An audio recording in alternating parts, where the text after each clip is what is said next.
Actualité internationale, le sud de la France ravagé par un vaste incendie. Un incendie d'une ampleur exceptionnelle a frappé le sud de la France, provoquant d'importants dégâts matériels, des évacuations préventives et la paralysie de plusieurs infrastructures clés. Depuis le soir du lundi 7 juillet 2025, un feu s'est déclenché dans le département de l'Aude, près de la commune de Narbonne, dans un contexte de sécheresse extrême et de vents violents. En moins de 24 heures, les flammes ont détruit plusieurs hectares de végétation, forçant les autorités à fermer une portion de l'autoroute A9 et à placer 3 départements du sud en alerte rouge pour risque de feux de forêt. À quelques centaines de kilomètres de là, un autre foyer a éclaté dans la matinée du mardi 8, près de Marseille, dans les collines des Pennes-Mirabeau, engendrant la fermeture de l'aéroport Marseille-Provence. Les vols ont été déroutés vers les aéroports de Nice et Nîmes, tandis que 2 lotissements ont été évacués par précaution. Les habitants des 15e et 16e arrondissements de Marseille ont reçu des consignes strictes de confinement à domicile, fenêtres et portes closes, face à l'épaisse fumée qui s'est répandue sur une large partie de la ville. Les pompiers sont engagés dans une lutte acharnée contre les flammes. Bon nombre de soldats du feu, épaulés par les moyens aériens et des camions, sont mobilisés sur le front marseillais. Dans l'Aude, les équipes au sol sont appuyées par plusieurs avions bombardiers d'eau et hélicoptères. Si aucun blessé n'est à déplorer pour le moment, les autorités craignent une aggravation de la situation dans les heures à venir, notamment en raison du vent qui souffle parfois à plus de 70 km/h et qui complique les opérations de maîtrise des feux. Les autorités françaises ont appelé la population à éviter les zones à risque et à suivre les consignes de sécurité transmises par les préfectures. Ces incendies interviennent dans un contexte climatique tendu. Le sud de la France connaît une période de canicule prolongée avec des températures dépassant les 35 degrés Celsius et une humidité au sol historiquement basse. Cette combinaison de chaleur extrême, de sécheresse et de vent crée des conditions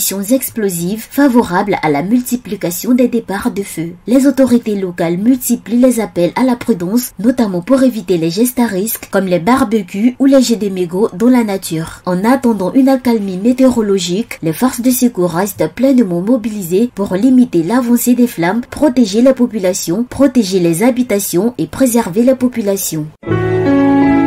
APRA, Agence Presse Radio et Audio.